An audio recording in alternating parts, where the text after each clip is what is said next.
I'm Philip Daniels. I'm Philip Daniels. I'm Joe Cardozo. I'm Larry Bisagni. And this is The Perspective. And this is The Perspective. Welcome to The Perspective.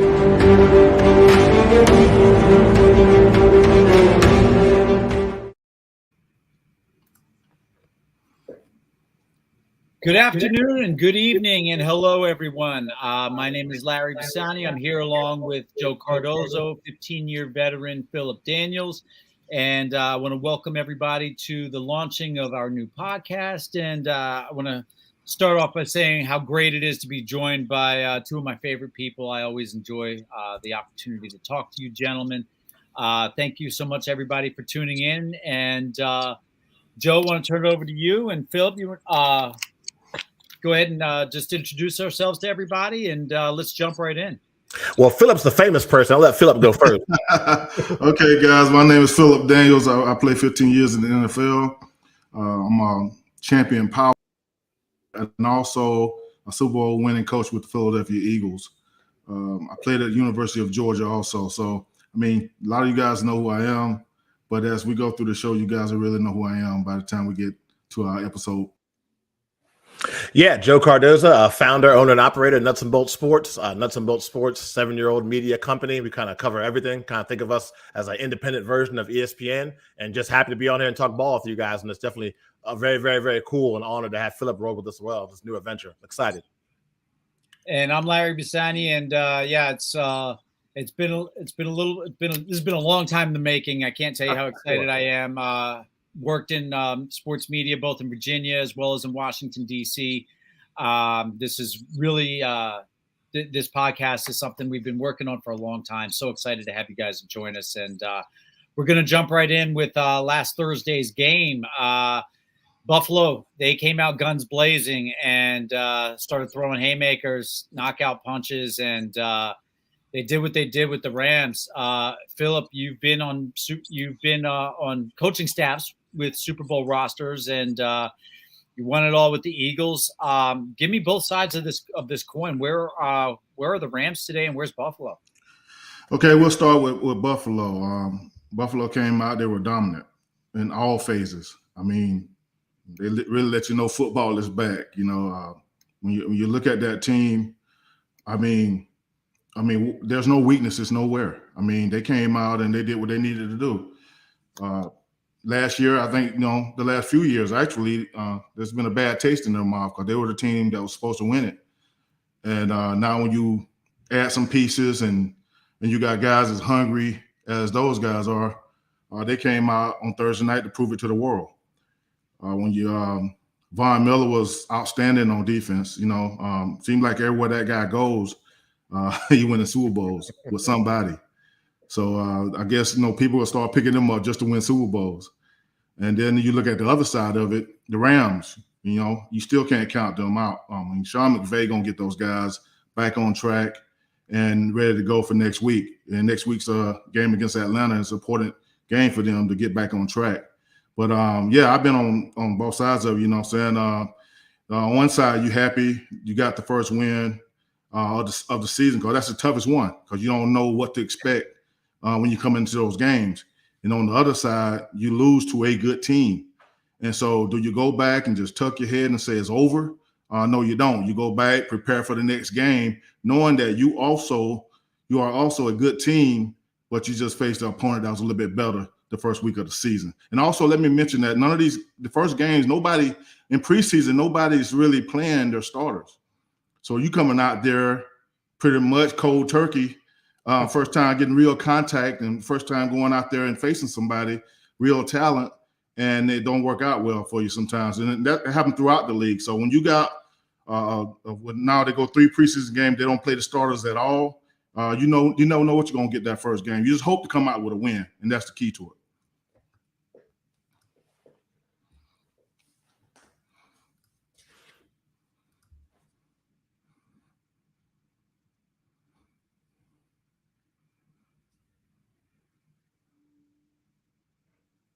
Thinking there's technical difficulties there, Larry. Can't hear you. But I'll say for myself, Talking about the Buffalo Bills, I mean, it's all about Josh Allen. This is a guy that I thought coming into the season was a legitimate MVP candidate. He proved that for sure.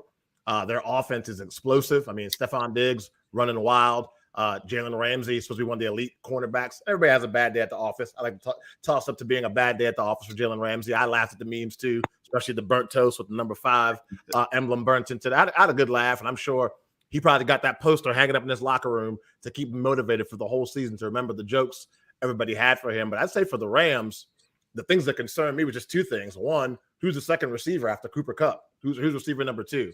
I know for me, we'll talk about it a little bit later in our fantasy segment, but I thought Allen Robinson would be a steal when I drafted him. 1, maybe 2 catches, not looked at all. Of course, social media doing what social media does. All kinds of crazy rumors about why he didn't get the ball going across social media the next day. And then also the running game, just non-existent for the Rams. I mean, those are 2 things I think they got to really work on moving forward in the season, is finding out who's the number 2 receiver and can we get the running game going. Because if they don't get those things corrected, it's going to be a long season for the Rams. And Buffalo, I wasn't surprised at all what I saw from Buffalo. If I lost the way they did last year to Kansas City, I'd be motivated as hell this offseason. Philip, I want to ask you now, if you are if you're a defensive coordinator for the Bills, you've added Von Miller, obviously. What has he done, not only from a physical ability, but I would say from a psychological ability, knowing that you've got a future Hall of Famer back there who can come in and light it up in the fourth quarter? What does that do in terms of the overall confidence of that defensive unit? I mean, just knowing that this guy is special. You know, he's one of the best pass rushers in the league, always has been. To bring that leadership onto a group of guys, that a defense that was already good, and they know that. And so now you bring him in, you think to yourself, man, we better now. We way better now. So that's what it brings to the guys, and you know, that leadership aspect of it, and the fact that he's won Super Bowls, he's been there. They trust him, and when he speaks, they listen. And so that's what it does for the club. You know what I'm saying? A guy like Von Miller, man, everybody loved that guy. Everybody and I just noticed how his ex-teammates treated him before the game and after the game. They love that guy. You know, he come in and put his work in every day. He's so quick off the ball. He gets sacks. He played the run well. He just do it all, you know what I'm saying? And everybody want to play with a guy like that, and they trust him to give them good advice and to make good decisions. I also want to know, if you're moving forward and you've got them as a divisional rival, Josh Allen was just lights out.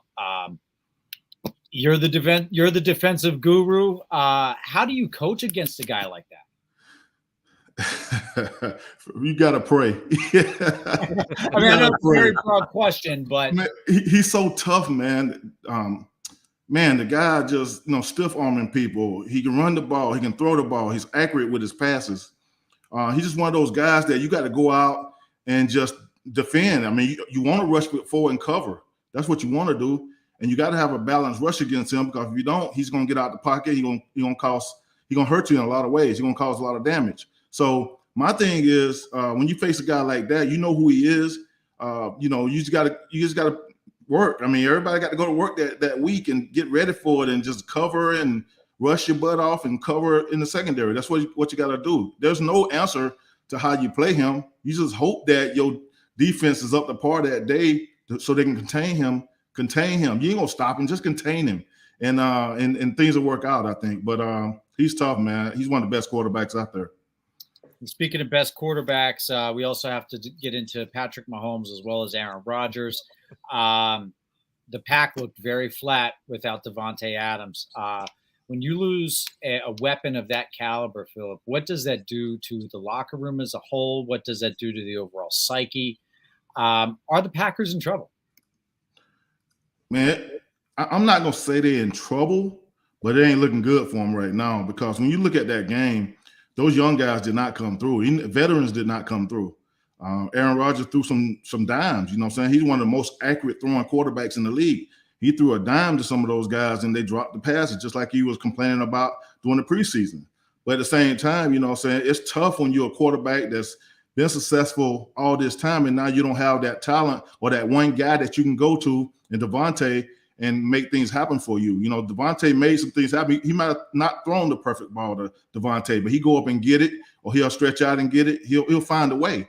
But now you got guys that you don't trust, and you don't trust throwing the ball to them. And when you do throw it to them and they're wide open, they don't catch it.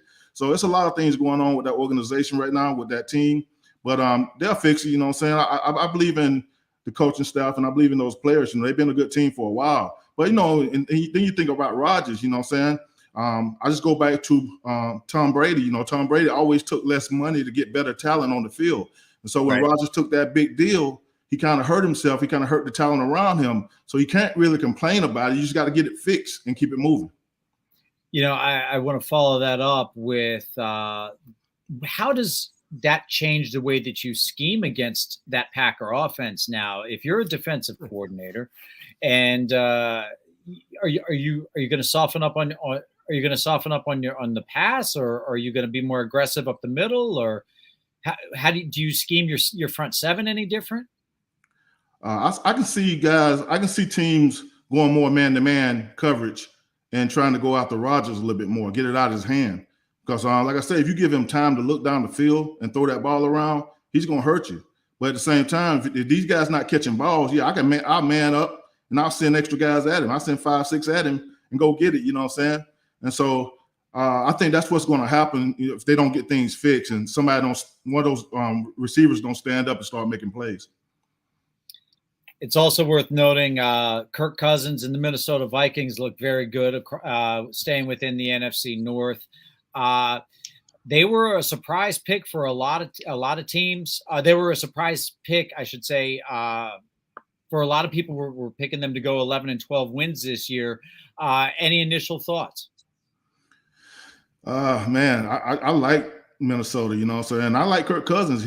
Kirk Cousins get a lot of blame before he don't do. You know what I'm saying? He get a lot of crazy talk about, him as a quarterback, but he's been one of the most consistent guys out there, you know what I'm saying? He got the weapons there, you know what I'm saying? Those guys that he's throwing through, Thielen and those guys, man, Jefferson, he got some beasts out there around him. Even in the backfield with the running back. So, I just think that Cook. I think Cook. Yeah, I'm drawing the blank. But anyway, I think with that, the weapons that he got around him with those guys, and they're playing football the way they playing football around him, he can do a lot of things with that talent. You know what I'm saying? Sometimes you're gonna throw a bad ball and they make it correct. They make it right for you. You know what I'm saying? Guys that can get open. You know what I'm saying? You got a run game that's solid. That's real solid. So my thing is, the people around him makes him better. But Kirk got to get a lot of credit too, you know what I'm saying? He's been throwing that ball. He's been pretty consistent with it. And I think just people just love to hate on it. I want to move on. One last game I want to cover before we go to break is there was a little bit of a surprise there in the Midwest where the Bears really handled the Niners. The question becomes a couple of things. Jimmy Garoppolo's 33-14. Kyle Shanahan is 8-28 without him. Is Trey Lance ready? What happens in that locker room?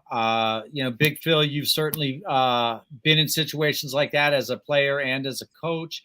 From the outside looking in, what are your thoughts with what's happening up north in San Francisco? For San Francisco, they can't panic. It's the first game. They were out in a rainstorm. It was raining like crazy. It was like it's hard to do anything in the rain like that. Especially when it's unexpected. You don't expect that much rain to come down. But it's tough when you playing the Bears at the Bears, and then you out in a monsoon, or whatever you want to call it. It's a rainstorm, big rainstorm. So my thing is, we can't get down on Trey Lance just yet. One thing I know about his head coach is that he's good with young quarterbacks, and he'll find a way to get him going. You know what I'm saying? They just got to fix things this week, take it one play at a time, and get back on track. You know what I'm saying? Like I told you, preseason, man, nobody practiced in preseason. Nobody played in preseason, rather. And it's going to take some time for these guys to get going. And I think Trey Lance and the 49ers, they'll get things going. And I think the next game will show that. Well, so we're gonna wrap it up here for the first block. The second block, we're gonna go a little bit further in with Philip. We're gonna ask him some questions. Please feel free to ping us, reach into us. You can contact us via Twitter. You can also text us any way you want to get a hold of us. We're going to spend the next 15 minutes asking Philip some questions about some of his other observations, some of his experiences. You're watching The Perspective right here on Nuts and Bolts Sports.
This commercial is brought to you by TrueBrain. Say hello to TrueBrain. We're not magicians. We're not going to turn you into a rocket scientist, unless you're already a rocket scientist.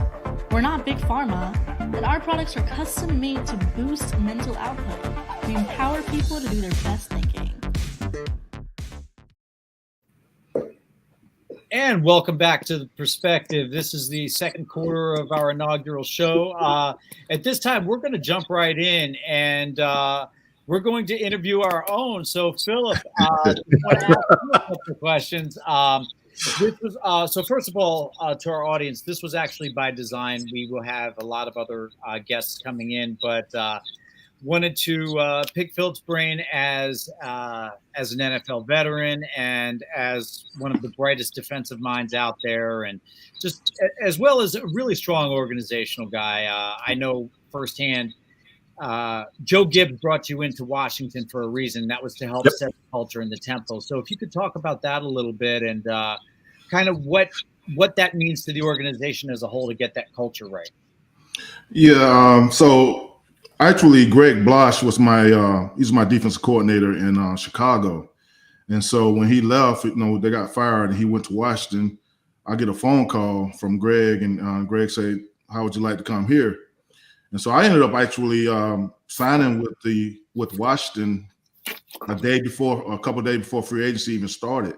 And a lot of people thought it was tampering or whatever, but they gave me an opportunity to go ahead and sign because of what I've done, what I did for the organization in Chicago. I was such a guy, Walter Payton Man of the Year, a nominee there and everything. So they felt obligated to help me out and to let me go ahead and leave and go with Coach Gibbs. So Coach Gibbs called me on the phone.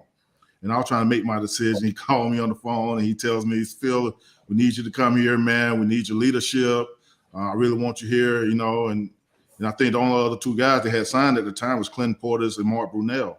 So Coach Gibbs was like, "Man, I just want you to come. I want you here. So let's work it out, and let's get you here." So I ended up signing like 2 days before free agency even started. And so I go and I have dinner with them, and I sit down with Coach Gibbs and Greg Blosh and Greg Williams, and they tell me, "Phil, it's going to be tough here. We got a lot of things to change. We got a lot of things we got to do. We got guys that don't practice like they should, don't wear the things they need to wear in practice. It's going to be I'm going to be real tough on them. So you're going to have to bear with us, But we know you're a good leader, and you're going to be able to help us out." So that's how I ended up, just going over to Washington. Coach Gibbs, I knew he was a Hall of Fame coach,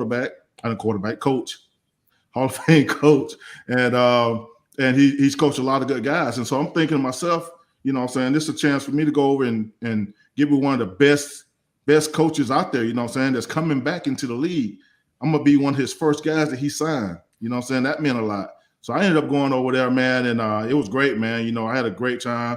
I actually, kept my career going and kept it going strong. of course, talent, you don't win without talented players, but how critical is that organizational chemistry, that leadership? How important is it to the success of an organization as a whole? Because, we look at we look at various organizations within the NBA, the NFL, Major League Baseball. These teams are loaded with talent, and yet they can't seem to put the pieces together correctly. How important is that organizational chemistry, Phil? Oh, that's the most important thing. I think Coach Gibbs, the leadership that he brought to Washington. I mean, he's one of those guys. Just think about Coach Gibbs. Think about this NASCAR team. They win, and they win all the time. I went down there to visit in Charlotte. I went down to visit the NASCAR team, and how he approached the NASCAR team is the same way he approached us. He's such a great leader, you know what I'm saying? He's a leader of men. And he always say that, and even in the meetings, he always say, be a leader of men. And that's what he is, you know what I'm saying? So my thing is, when you got a guy like that coming back into football, coming into a locker room that's been successful, that's won Super Bowls, everybody believe that we're going to do it again. And that's what happened. We made playoffs twice with him, you know what I'm saying? And that organization, that, before he got there, it was in a mess. He changed things. He got guys believing again. He got guys trusting the process, and he always gave us advice every week on how to win games, and it worked. So I know one of the things he always said to me or said to us was, hey, stop the run the football, we're going to win a bunch of games. And it was so true, you know what I'm saying? So he's one of those kind of guys. He just leads you. He leads guys. He's never negative. He's always positive, and that's what it takes in an organization to have success. What is his secret sauce that goes above and beyond just the grinding? I mean, obviously the hours that he puts in are legendary. Is it the honesty? Is it the approach? Is it the positive aspect on life in general? What is it, and how can you duplicate that? How can you create that? What were your takeaways? It's all of that. Actually, it's all of that. Main thing that he gave players ownership. He had a player committee that he met with every week to talk to us about, how should we practice, how the guys are feeling, how your body, are you guys, are you fatigued? Can we change some things to help you out? And those kind of things matter. When you got a coach that's concerned about how we feeling and how the players feel in general, then that's a good thing, you know what I'm saying? But he's all of that, what you just said. Just a guy that's a family man, a man of God that preaches and walk in those steps, you know what I'm saying? So he's just one of those kind of guys, you know what I'm saying? Like I said, my time with him was precious, you know what I'm saying? I remember every moment, and we went through a lot as an organization in Washington, Sean Taylor situation, all that stuff. We went through a lot, but he kept us, where we needed to be. He kept us grinding. He kept us focused on the little things that we needed to focus on. And that's the kind of guy he is. So yeah, I mean, all those things you just said is so important for organization. That level of leadership, I think, goes above and beyond when you talk about the situation with the tragedy involving Sean Taylor. That level of leadership goes above and beyond anything that happens on a football field. How was he able to galvanize the locker room and the organization as a whole through one of the greatest tragedies, and I'll say this as a native Washingtonian, one of the greatest tragedies, not only in sports. There's a man who was taken from us far too soon. Yet he was able to keep that organization together, made a playoff run. How was he able to do that, and what were your biggest takeaways from all of that? Well, man, it was. I mean, that's one of the toughest times that we went through as a team. You seeing a guy one day walk around the locker room, shake everybody's hand to tell everybody good luck because he didn't make the trip to Tampa, and I just remember that, man. I just remember Sean walking around the locker room, and he didn't miss not one person. He shook everybody's hand to say good luck. I'll see you when you get back. That's what he told everybody. And I just sat in my locker and watched him become a leader and his leadership and all that stuff. And then when that happened, it was devastating. You know what I'm saying? I mean, I think, for really and truly, I think that was the toughest thing for Coach. the toughest thing that he ever went through. And you can see it in his face. You can see it in you know, how he carried himself after that. Even though he was trying to be strong for us, it killed him deep down inside. And I remember just after the Buffalo game, you know, after the game he called the 2 timeouts, right. I remember sitting in the locker room just, you know, and he was trying to blame himself for that game, and we wouldn't let him. The team said, no, Coach, we're in this together. You know, it's tough for all of us. You know what I'm saying? And I remember just being in that locker room, and I was looking at Coach, and he just looked like he had just, like he was pale, you know what I'm saying? Very pale, and like he was just tired. And I remember Randall Godfrey, who was on the team with us at the time, me and him said the same thing. We kind of got together and we said, hey, Coach just looked tired. He looked like he just looked gone, you know what I'm saying? But he kept coaching. We kept fighting, and we needed to win like 4 or 5 games at the end of that season to make playoffs. He kept us together. He kept us strong, you know, and he made sure that, you know, nobody forgot about Sean Taylor. He made sure of that. And that's who we was playing for. He made sure that we knew what we was playing for, who was playing for, and you know, everybody just went out and did their part. You know what I'm saying? It brought us all together. It made us stronger. And Coach kept the team going. He kept us together. He kept pounding. And like you said earlier, you know, Coach Gill sleeps in the office all night. He don't leave the office. He sleep there all night, trying to get everything together for us to go out and win. And so for us to do what we did that year after losing Sean, it was amazing. You know what I'm saying? It was amazing. Guys played for each other. They played for Sean, and we came out of that thing, made it to the playoffs, and a couple of interceptions. And, you know, we dropped a couple of interceptions. You never know. We could have did some special things that year. But at the same time, I just respected the fact that even though he looked tired and worn down after that Buffalo game, he pulled himself together. He got us to the playoffs, and we kept grinding. I could talk burgundy and gold all day long, but I would be shortchanging this situation. I want to ask you a little bit about what you were able to take from your time with Gibbs as well as with Greg Williams into your coaching career. You ended up at Philadelphia, of course, won a ring with the that team up there, and what were some of your key takeaways, and how were you able to bring some of that up to Philadelphia? Well, the same things that Coach Gibb used to preach to us about, all my coaches, all my D-line coaches throughout my years. I took a piece of everybody with me. The one thing that Coach Gibbs preached, stop the run. Stop the run and good things going to happen. So if you go back and look at my years in Philly, the worst year against the run, we were 12th. That was our first year. The Super Bowl year was number 1. I think it was number 7 or 8 the third year. And my last year there was 3. We made playoffs in those years. And, of course, you know, one Super Bowl being number 1 on defense, stopping that run. So my thing, I carried that with me, man. Stop the run. Now, I couldn't do anything about the other side of the ball, running the football. But I know on defense, if we stop the run, we're going to have a chance. We're going to have a good chance. So I took those things with me, man. All the stuff he taught us, you know what I'm saying, about toughness and being accountable, being available. All those things that he taught us, I took with me. And that's what helped me be a good coach, you know, that helped me out with my coaching career.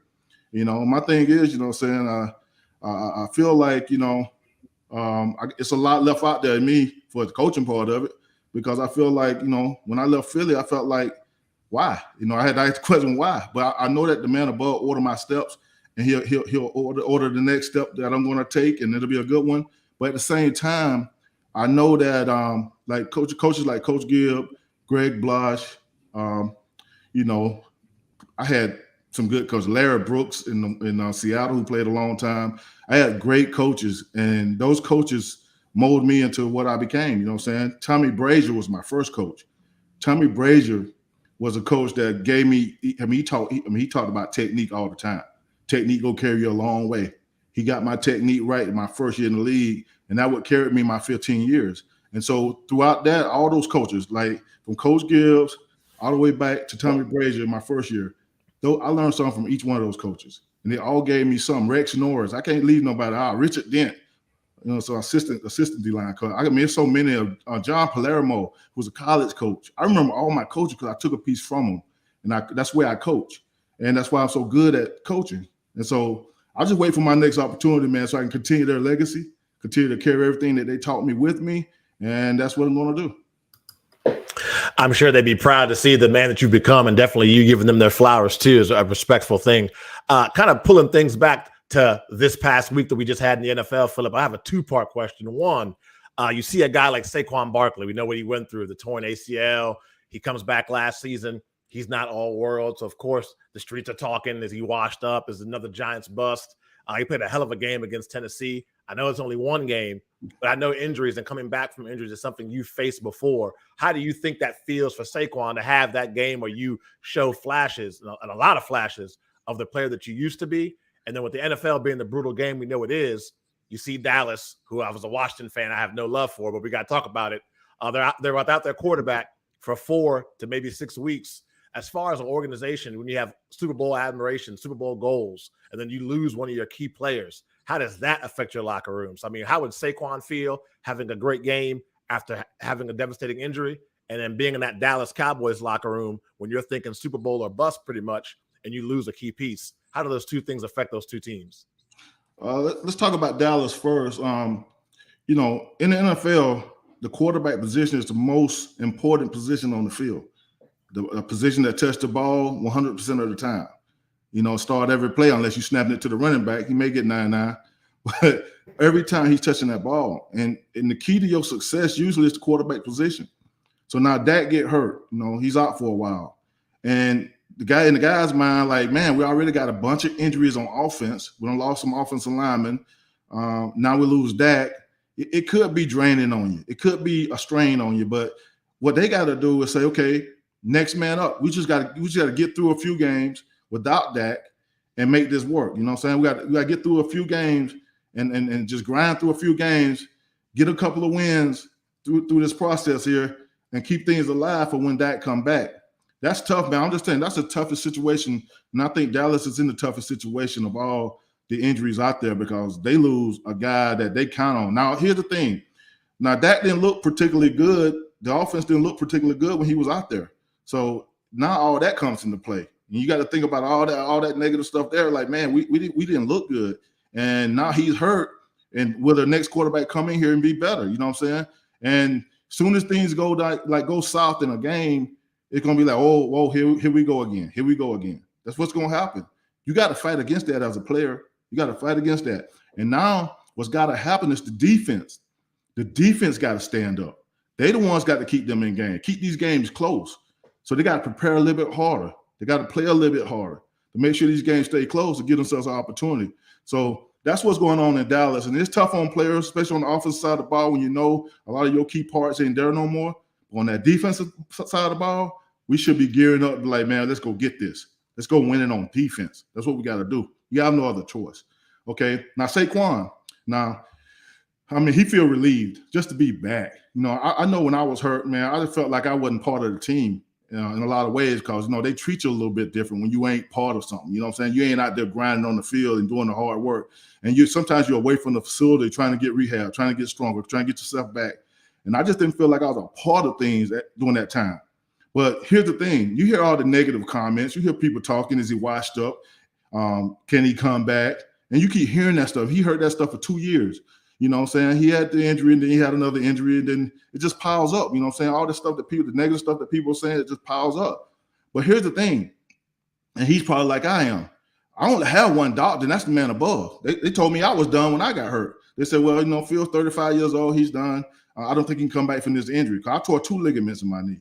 And I know how hard it is to come back and fight through that stuff. That's why I sympathize with Saquon in a lot of ways. And for him to get back on that field now and do the things that he did, he's still a beast. He proved them wrong. He proved that he had only one doctor. That's the man above. You know what I'm saying?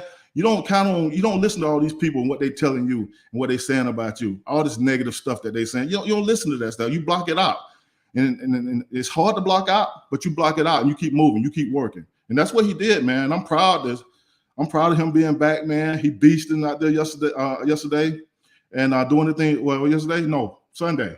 But he beasting out there, running through people. He's back, man. It's just good to see, man. After going through injury, especially me, or going through what he went through, just to see him back on that field. And I'm pretty sure it was emotional when he got back out there, finally got back on the field. It was emotional for me. I was out a whole year, man. And it's just like the tears were just flowing when I got back. I was on the bus riding to a game. We had a away game. And I'm just like, and I think it was preseason scrimmage, I had tears roll. I was just happy to be back. And that's what he is. He happy to be back. And I hope they have a great year and prove everybody wrong. Yes, indeed. Yes, indeed. And I had one more other question for you. This should be a fun one. So we're going to put the coach hat on. You are Coach Philip Daniels. You're on the sidelines. And Nathaniel Hackett, first game as the head coach of the Denver Broncos. We're going to not call a timeout on time. We saw the future or the current Hall of Famer, Peyton Manning, losing his mind. His soul left his body watching how that was handled. And then the result of us not calling the timeout on time is instead of letting Russell Wilson, who we've paid a boatload of money to, have a chance to get this first down and lead us to victory, we're going to go for a 64-yard field goal. How is Coach Daniels reacting to that decision and that circus of events? Listen, Coach will learn a lot from that. You know what I'm saying? My thing is he was already set on kicking the field goal. So he felt like just letting time run down. You're not leaving a lot of time on the clock. And he had confidence in his kicker, to kick it. He had the distance. He just didn't have the accuracy. So, I can't really argue with the decision. But, yeah, to see the clock run down and not put that thing in Russell Wilson's hand, a guy that you paid a lot of money to. And, all game long, they had been getting first downs. Short yardage, they had been picking those first downs up, I would have had to put it in Russell's hands and just say, go get it, you know what I'm saying? But I can't really look at it as a negative thing, what Coach did, because Coach was thinking, I got a kicker. He going to win this for me. I'm gonna let this clock run down. And 20 seconds was on the clock, I think, when it was over with. And I'm going to kick this field goal, and we're going to hold them on defense. We're going to win the game. So it was two different thought processes there, And I can understand what Peyton and Eli and all those guys were saying too. Call the timeout, put it in Russ' hands. Yes, that's probably the right thing to do because you pay him to do that. You brought him in there just for that. And I think I would took my chances with Russ. And if you take your chances with Russ, there would be no talk today about, he did the wrong thing or, all that stuff. It would just be like, well, they tried when Russ is a good quarterback. They tried to make it happen. It didn't happen. So, it's just tough on that one right there for me. You know what I'm saying? I understand what a lot of hoopla about the clock written down, but at the same time, I feel like it's the coach's decision. You got to live with it. Yeah, they didn't give him $250 million to have Sierra sitting in a luxury. I was definitely screaming at the TV screen, but we're going to take our halftime break. You are watching The Perspective, brought to you by Nuts and Bolts Sports. He's Larry Bazzani, Philip Daniels. I'm Joe Cardozo. When we come back, we're going to have our fantasy talk presented to you by FanDuel. Keep it locked. In 2006, we founded Yeti Coolers with a simple mission: build the cooler we use every day if it existed. One that was built for the serious outdoor enthusiasts rather than for mass discount retailers. One that could take the abuse we knew we'd put it through, out in the field and on the water. One that simply wouldn't break. We decided early on that production innovation would come from necessity and first-hand experience, not from market research and data analysis. Today, Yeti products perform when it matters most.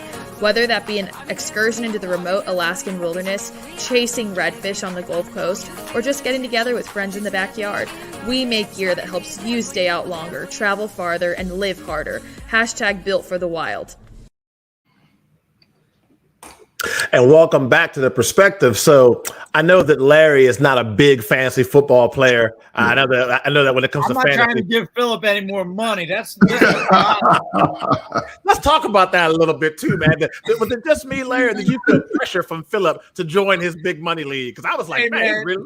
He's in a different tax bracket than you and me, Joe. So I'm over here trying to find out what's the penalty if I tap into this 401k a little earlier and get into this league. I was like, man, this man's relentless. He's not letting me. Big Phil's trying to take my lunch money now. I try to give y'all the perfect opportunity. In all these money leagues, I haven't won not one of them. Not one. Fantasy is different, man. It ain't about what you see. I think too much. That's my problem. I think too much. I'm thinking, okay, I know this guy. I know what he gonna do. Then they don't show up. So I just think that's the problem with me. So I haven't won one yet, but this is my year.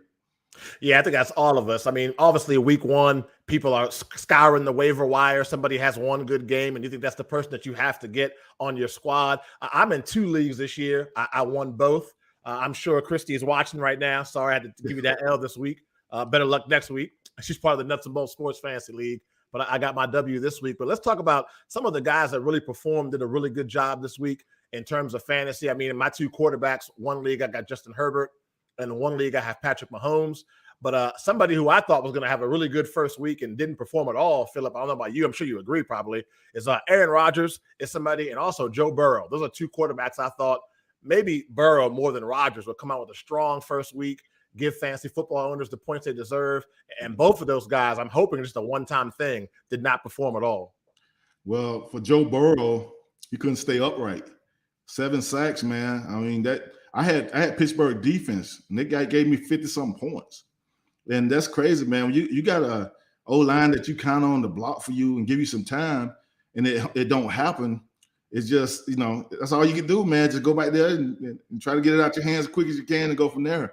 And like I said, and we talk about fantasy, but we got to realize too that it was the first week of the season, and you never know what teams are going to do different. Coaching staffs change, players change. There's a whole lot of things going on. But I just think Cincinnati, you hear a lot of talk about teams that lose the Super Bowl don't come back the next year and do well. So right now they don't look good. They just don't look good on as far as blocking and keeping him upright so he can make plays. We know what he can do. We know what those receivers can do, Ja and all those guys. But we don't know if they're going to be able to block for him the whole year and give him some time in the fantasy world, you know what I'm saying? And then, Patrick, okay, then who else? You say Aaron Rodgers, we know what happened there. They drop passes and stuff like that. He just had no confidence in his guys. So. Yeah, so two people that I'm looking at, if you're looking for somebody you can pick up, they're probably not available in your league, but if they are, scoop them up really quick. I was really impressed fantasy-wise with Jalen Hurts. Of course, talked about it a little bit before we went to break. Saquon Barkley is somebody I'd be looking at. And we saw the hamstring injury that happened with Keenan Allen with the Chargers. We know that the hamstring injuries can linger. That's something that you might not recover from in a week or two. So Mike Williams is another guy I would look at. He's going to be one of the top receivers. He is a top receiver for the Chargers. So I would look at him. And even though he had a bad first week, Philip, I'm still sticking with Allen Robinson, man. The Rams brought him for a reason. If he's on your team, stick with him. I know I'm still going to have him in the flex position. And then any of the running backs from the Cleveland Browns, high performers. In one of my leagues, I didn't have Kareem Hunt starting, and I barely won. Had I started him, I would have been an easy W. So those are some of the names I'm looking at to pick up if they're available in your leagues. Yeah, I won all 3 of my leagues for the first time ever. I started out hot. That perspective luck. But when you got Josh Allen and I got Herbert in the same team, I got both of those guys. I got Josh Allen on 2 of those teams. I only got 3. And my other quarterback, Herbert, is on the 3rd team. So Josh Allen is the starter on 2 teams, and Herbert is the starter on that other team. So I'm in a good spot right there at quarterback. Like I told y'all earlier, you got to have a quarterback to win. Now, those guys you mentioned right there, I don't know if they're going to be available out there. You know what I'm saying? So I think some of the guys you got to look at, I'm just going to run down a couple of positions. Sure. Let's just say, quarterback, you know what I'm saying? Let's say if Carson Wentz is available out there, grab him. He looked good the first week. He was like one of the top fantasy guys, you know what I'm saying? If you need a quarterback, if Dak's out for a while and you need a quarterback, go grab him. Go grab him and bring him on in, you know what I'm saying? Might well grab Matt Ryan. I think they're going to do better. Now, I don't know how they tied that game. I don't know. I got to watch it again. And I hope you guys would have looked at those stats, man. The yards they put up overall and the rushing yards and everything, I don't see how they tied that game. So it had to come down to 3rd down efficiency. They was probably bad. They were real bad on 3rd. I know that for a fact. And I guess Frank and those guys get that fixed. But at quarterback, those 2 guys that I'm looking at, Davis Mills could be another guy. Sleeper. Houston. Think about picking him up if you need some help, with that going down. At running back, Dontrell Hilliard had he did well. He did well yesterday. So he's one of them guys that came into the game and he's a backup, but at the same time, you get a lot of playing time. So I would look at him. Jeff Wilson, because of the injury in San Francisco. Jeff Wilson is the backup there. Eli Mitchell. I think it's Eli Mitchell. He got hurt, and so now you got Jeff Wilson probably going to have to take over for him if he missed some time. Jaylen Warren is another guy that you're going to add for Pittsburgh. Of course, y'all know what happened to Najee. Najee goes down. And now Jalen, he may have to play a little while, you know what I'm saying? And I think it's a high ankle sprain for Najee. It's going to be tough to come back from. So I think Jalen Warren could be a good play. Jamal Williams in Detroit. Kenneth Gainwell in Philly. He had a touchdown. And you need a guy that, just sit on your bench and just, You know, when those bye weeks come, you're gonna need those kind of guys. You know what I'm saying? Rex Burkhead. You know, everybody. I thought Pierce was gonna be the guy over there, but it looked like Rex is getting a little bit more carries and especially targets in the passing game. That's what you want in those running backs. You want targets in the passing game. That matters. Okay, let's go to wide receiver. Okay, we know about the injury and to the Chargers. You know what I'm saying? So you want Josh Palmer is a guy that you can pick up and be good there. You know what I'm saying? Josh Palmer going to probably step in this week and have to play. You know, if Jarvis Landry is out there, grab him. But I thought he's out there. I think a lot of people already got him. DJ Shark played well the first game against Philly. So he's a guy to keep your eyes on. Curtis Samuel for Washington had a great first week, you know what I'm saying? And he looks healthy. He looks good to go. I would take a chance on him. He's a guy that you guys can go out there and pick up if you need a receiver. Devin Duvernay had 2 touchdowns for Baltimore. 2 touchdowns for Baltimore. He's a guy that you guys can go out there and scoop. You know, he's probably going to be out there. He's going to be available. So he's another guy you can add. And Jahan Dotson. I got him on my team. I think I got him on every one of my teams from Washington. I picked him up. I saw the stuff that he did in preseason. I said, this cat pretty good. You know what I'm saying? Penn State guy. So I went and picked him up. So guys, go out there and grab some of those guys, you know, in those 3 positions, those are guys. I think those guys you need. Defense, you know, sometimes if you ain't got a good defense, just pick a defense every week that goes against the bad offense, and you'll be okay. You know what I'm saying? Because it's tough. That's a great strategy.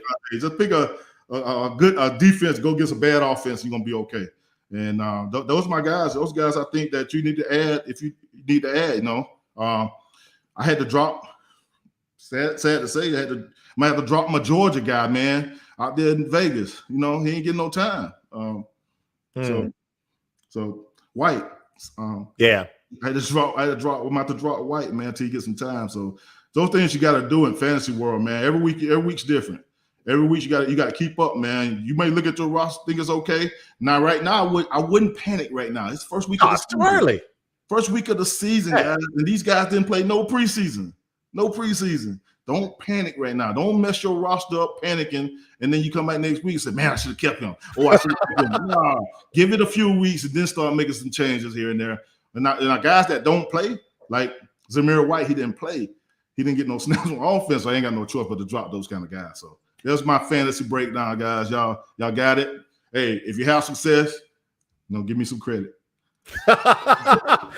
What you should have just said, Philip, is whatever offense is playing against the New York Jets, you're going to have those players that are going to score a lot of points. And then that's how you pick your defense too. Who the Jets playing? That's the defense you pick up. It's not going to put any points. Right now, that's the truth, man. Oh, a spade, man. Here, whatever defense going against the Jets, pick them up. But hopefully, Joe Douglas get that team going, man. Get them back on track. Yeah, for sure. Now, Larry. This is going to be a fun segment, man. It's our last segment of the show. It's the fourth quarter. It's kind of a freestyle. We just talk about what's going on in the NFL, kind of round robin, rapid fire. We also want to hear from you guys that are watching. We want to thank you for checking out the inaugural episode of The Perspective. So definitely shoot those questions as well. I'll let you kick this off, Larry, man. How are we going to start this thing off? What do you want to talk about? Well, I'm open to discuss week 2. We've got a couple of questions here for Philip already. It looks like we've got a guy in Washington State. We have Tokyo says to say hello, and he wants to ask a question. This is going to be a lot of fun. And anybody else, as Joe just said, anybody wants to jump in, please feel free to do so. We welcome these questions. It's a real great opportunity for you to ask somebody who is not only an NFL veteran, but really one of the brightest minds in terms of developing and being an architect for an NFL defense. So coaches, if you want to get into the coaching game, this is a great opportunity for you to get a one-on-one session here with Philip. You can ask him a lot of questions. You can ask me any questions, ask Joe any questions, or we could just shoot the bull. We could talk a little bit about what we ate over the weekend and easing back into football season. Let's just have some fun. Looking forward to this last break, this last block, I should say. Again, it's Philip Daniels along with Joe Cardozo. I'm Larry Pisani. You're watching The Perspective right here on Nuts and Bolts. Man, I'll kick it off then.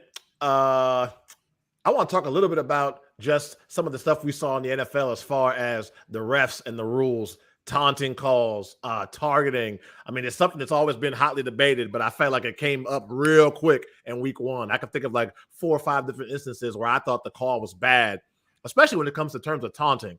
I mean, you know better than both of us combined, Philip. It's football. It's an emotional sport. Right. You work all week to go out there Sunday and unleash pain on the other guy. If I knock your block off, I am going to stand over top of you. I'm going to cuss. I'm going to yell because I've earned the right to do that with the effort I put in that week to get prepared. And to get a flag for just showing emotion, how frustrating is that for a player, a coach? Do you think that the league is being way too harsh with this rule? Kind of where do you stand on that? Yeah, I think when I watch the games and I see that happen, I see guys get taunting penalties and stand over guys and stuff like that. Yeah, some of those are warranted. They made a new rule. You can stand over a guy and just stand there and look at him. And, here's my thing. If a guy's like backing away and he talking trash, but he backing up, walking backwards, I don't count that as taunt. I just say he walking away. He just excited. He made a play. Let that go. Let that go. And I think the league need to look into that. If they walking away from the play and they doing all that stuff, he's not causing no problem because he's leaving the scene of whatever. So I just think that they got to look at it real hard and make sure that they're calling these consistently the right way, because I've seen some get called on the sideline. I saw a dude talking trash to a guy on the sideline. They get no penalty. I'm thinking to myself, you got to throw the flag there, dude. Dude talking in the dude's face. They going back and forth. Throw the flag. You sitting there looking at it. So I just think it's so inconsistent right now on when they throw the flags and how they throw the flags and what they see or don't see. I just think sometimes when guys are walking away from each other, or you walking away from the scene, let that go. Let them play football. Yeah. We got a question here from Bill in Vancouver, Washington. It says, hello to the perspective. My Seahawks pulled out one of the surprises of the weekend. Philip, you played for the Hawks. It's become a proud organization. Are we tanking for a quarterback in next year's draft, or is Geno and company playing to shock the world? Listen, man, no team ever tanks for a quarterback, especially the first game of the season. They may win with Geno. Who knows what can happen? You know what I'm saying? I don't think they tanking. I think they came into that game trying to win that game, doing all they can to win that game. Geno looked pretty good, looked solid. The defense, Seattle's just a tough place to play. I mean, I played there. That's different from when I was there. I was in the Kingdom, and it was totally different. Now with the way they built that stadium and how loud it is. I remember we played there. Me and Randall Godfrey, we went to Seattle that year, and Randall had played in that stadium too. And we looked at each other like, man, it's too loud in here. And Randall like, man, they got me piping in some noise or something. They ain't never heard no stadium this loud. I said, me either, man. So Seattle is a tough place to play. And, I ain't going to take nothing away from Russell. I think he did all he could last night to win that game and get a victory for the other side. But to pull a game off, get a victory, your first game of the season, and like I said, we can't really look in it too much right now because first game of the season, nobody played preseason. They don't know each other. They don't know what they're going to bring. New coaching staffs, all that stuff. But to get that first win is big because, no matter what happens, you don't know each other. So to get that big win and get started the right way is special, you know what I'm saying? So I think Geno, to me, he managed that game last night. He did a good job. He scrambled up, found that tight end early, and then it just changed the whole game. So I think no team goes into a season trying to tank right away. They want to see what they got first. If they lose a couple games early, like you start 0-4, 0-5, then you might consider let's go ahead and just play the young guys and lose some games so we can get us a good pick. You know what I'm saying? But right now it's too early for that.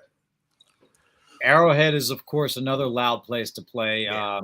And speaking of Arrowhead, our next question actually comes in from our friend Tokyo in Springfield, Missouri. He says, will Mahomes miss the cheetah in shootouts late in the season? Mahomes ain't missed the cheetah the first game of the season. Hey, man, I'll just call it like I see it, man. Mahomes, to me, that team right now, when you look at them play, it seems like he's going to a bunch of other weapons. You know what I'm saying? He's moving that ball around now. Yeah. They still got Kelsey there at tight end, and those other receivers are pretty good. Juju and all them guys, they ain't no slacks. They ain't no slacks. So it seems like it's like, to me, it's more like, he can find the guys, he can drop by. He ain't looking at one guy all the time.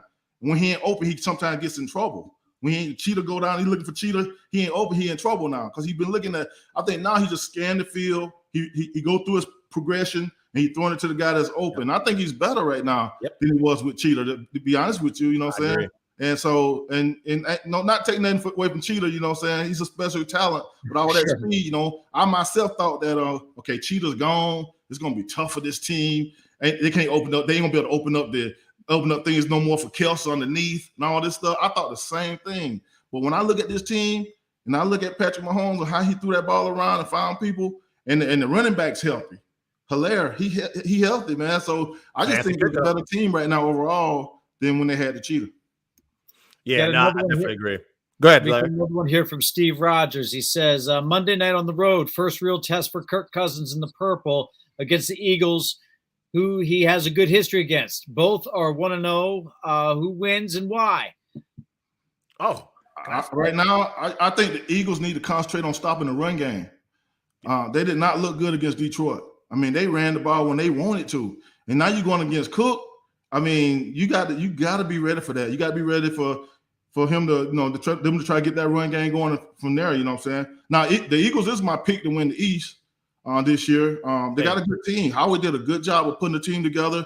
They solid everywhere. You know, they just didn't play like it yesterday. You know what I'm saying? A lot of times you get a bunch of talent on one team. Everybody's trying to do too much. You know what I'm saying? Hey, come on, just do your part. Just do your part, and that's enough. And so in that game, it's going to be a good game. I mean, I think it's going to be a good game. They're going to come down to the guys up front, getting to Kirk Cousins and making them make some quick decisions with the ball. Because if you give him some time with those weapons he got in Jefferson and Thielen, and then you got a backfield like he got, it can be trouble, you know what I'm saying? So, you know, like I say, we played them for the NFC Championship game, and we blew them up. So my thing is, if the Eagles stop the run, they get that run game settled and get that run game stopped, and they do that, then I think they can come out with a victory. It's going to be a good game, though. I think it's another opportunity, Larry, for Jalen Hurts to just show that he is a legitimate starting quarterback. I mean, I think he is already, but there's still a lot of people out there who are naysayers that think that the Eagles might want to look elsewhere for quarterback. I mean, what better way? Prime time, a legit team. I mean, the Vikings defense is good. There's one takeaway I got from Sunday watching that game is that the Minnesota Vikings defense is legit. Like, I'll say top 10 in the league. Just from what I saw last week. So I think it's a chance for Jalen Hurts. We saw what happened with A.J. Brown being acclimated. You still got Smith from Alabama at wide out in that team as well. So I just think it's a chance for Hurst and for the Eagles to kind of put the rest of the league on notice. Like, hey, people saying we're going to be the best team in the NFC East, there's a reason behind that. And what better time than prime time to show that? Right. And speaking of Jalen, I watched that game against Detroit, and he saved them a bunch of time with his legs, just running. You know what I'm saying? Teams don't know how to rush him. You know what I'm saying? You got to have a balanced rush against a guy like that. Keep him in the pocket so he don't hurt you with his feet. And he killed him with his feet. He kept drives alive with his feet, you know. And then when he throw it down the field, you know, on those deep balls, he could set his feet and throw that thing. So I just think that, you know, teams don't really know him. They don't know how to rush him, you know what I'm saying? But if you get a good defense in there that knows how to do that, then he definitely going to have to make good decisions with the ball and be on target. We just got one more question in. Kendall, hi, Big Phil. Will Jimmy G get traded? Yes, he will get traded. I mean, you see what happened with Dak, you know what I'm saying? There's a bunch of talk in Dallas right now, whether they should make that move or whatever, you know what I'm saying? I think it's always good to have a good backup quarterback. Foles come to mind, you know what I'm saying? So we almost put the whole show without a Foles. Yeah, you know what I'm saying? Foles come to mind. It's good to have a good backup quarterback. So if that come back, you still got him there. Then next year you're going pretty much, you know, be a competition type thing, you know what I'm saying? Because Dak, like I said, Dak didn't look good that first game. And, you know, everybody keeps saying that he's going to be the guy to take them to the Super Bowl and win that thing, you know what I'm saying? It's just not looking that way right now for that team. You know, they just can't get it together. And here's the thing, too. It's kind of sad because Jerry Jones is like one of the best guys at drafting talent. All his talent end up like either Hall of Famers or they end up he's just good at that, man. And so now you look at that team and their offensive line is just injuries killed them right now. So I just think that Jimmy G will get traded. I don't know where. And here's the thing too.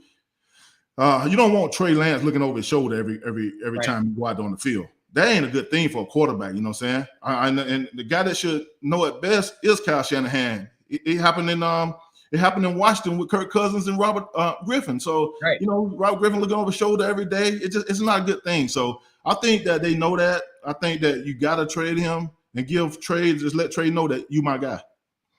I think we have one. I hope I'm saying this correctly. Is it DeAndre or DeAndre? Big man, what do you eat on game day? Well, for me, I mean, I eat pasta like spaghetti. I eat a steak sometimes. I try to get a lot of carbs in so I can store some energy for the game. But I don't eat a whole lot, so I kind of eat a little bit here and there, you know what I'm saying? Like oatmeal. I eat oatmeal sometimes. But I'm going to get some kind of pasta mostly, though. Mostly pasta and maybe a steak. Okay, well, we are looks like we're just about out of time. I want to thank everybody for participating. We look forward to more of this next week. Again, throughout the week, feel free to email us, contact us, tweet at Philip, tweet at Joe, tweet at me.